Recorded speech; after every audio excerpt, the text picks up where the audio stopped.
দুই বধূ এক স্বামী। আহাদের ছোট বউ আখি সংসার ছেড়ে চলে গেছে। সম্ভবত আখির সাথে আহাদের সংসারটা আর টিকতেছে না। তো সংসারটা মনে হয় অবশেষে ভেঙেই যাচ্ছে, কারণ তাদের সম্পর্কের তিক্ততা যেখানে গিয়ে পৌঁছেছে। তো তাদের রিলেশনটা ঠিক হওয়ার আর সম্ভাবনা নেই বললেই চলে। আমরা অনেকেই টিয়া এবং সৈয়দ ফ্যামিলি, তো এই চ্যানেলগুলোর সাথে পরিচিত। আমরা হচ্ছে খুবই আগ্রহ নিয়ে তাদের এক স্বামী দুই বধূর যে সংসার, তো এই ব্লগগুলো দেখে থাকি, কারণ বর্তমান সময়ে সতীন নিয়ে মিলেমিশে সংসার করা খুবই রিয়ার বিষয়। তো এরকম তো দেখাই যায় না, কিন্তু তাদের খুনসুটি মিলেমিশে একসাথে থাকা তো আমরা অনেকেই পছন্দ করি। তবে ছোট বধূ আখি সংসার ছেড়ে একেবারের জন্য চলে গেছে। আহাদ একটা কমিউনিটি পোস্টের মাধ্যমে এটা ক্লিয়ার করেছে। তবে আমার খুবই অবাক লেগেছে যে এই বিষয়টার জন্য আহাদ সম্পূর্ণভাবে আখিকে খুবই চরমভাবে দায়ী করেছে। সে তার বড় বউয়ের খুবই গুণ কীর্তন করেছে। বড় বউয়ের অনেক গুণ কীর্তন গেয়ে সে হচ্ছে আখির কথা বলেছে যে আখি খুবই স্বার্থপর, তিশা হলে কখনোই তাকে ছেড়ে চলে যেতে পারতো না। আখি হচ্ছে তার দুঃসময় দেখে, কারণ সে হচ্ছে খুবই ঋণগ্রস্ত হয়ে গেছে, অনেক টাকা সে ঋণ করেছে, যার কারণে দুঃসময় দেখে খারাপ সময় দেখে সে হচ্ছে কেটে পড়েছে। তিশা হলে এটা কখনোই করতে পারতো না। সেই সাথে সে এটাও বলেছে যে তিশাকে সে যতটা ভালোবাসে সে আখিকে ততটা ভালোবাসতে পারেনি। তিশাকে সে যতটা আপন করেছে, আপন ভাবে আখিকে হচ্ছে সে ততটা আপন করতে পারেনি। সেটা যদি ঠিক হয়ে থাকে তাহলে আখি যে তাকে ছেড়ে চলে গেছে সেও তিশার মতো হতে পারেনি, তাতে আখির কি দোষ?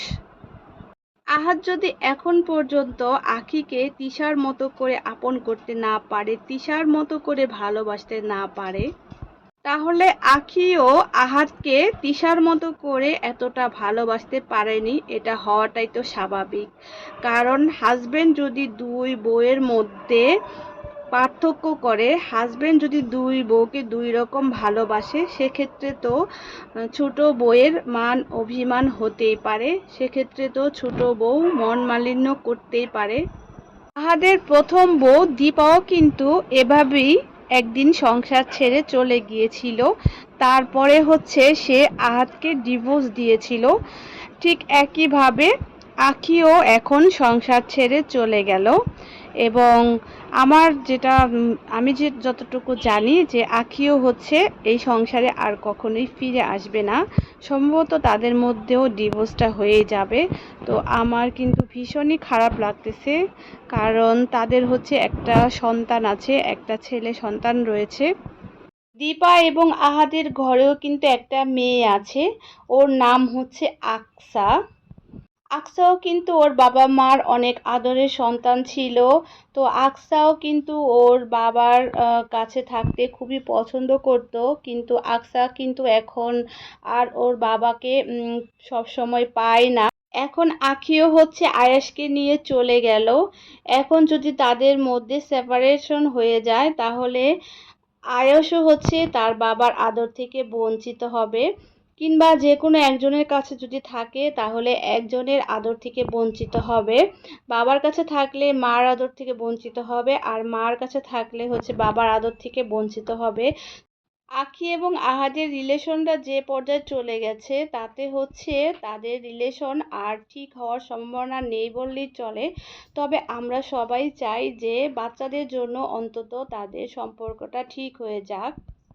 আখি আহাদের সংসারে ফিরে আসলো কিনা, তাদের সম্পর্কটা আবার আগের মতো ঠিক হয়ে গেল কিনা, আমি সব কিছুর আপডেট তোমাদেরকে দিয়ে দিব। আর সেসব জানার জন্য তোমরা হচ্ছে আমার চ্যানেলটাকে সাবস্ক্রাইব করে রাখো, আর পাশে থাকা বেল বাটনটা ক্লিক করে রাখো। তো আমি হচ্ছে তোমাদেরকে পরবর্তী সব আপডেট জানিয়ে দিব যে তাদের সম্পর্কটা কোন পর্যায়ে আছে, তো তাদের সম্পর্কটা ঠিক হলো কিনা।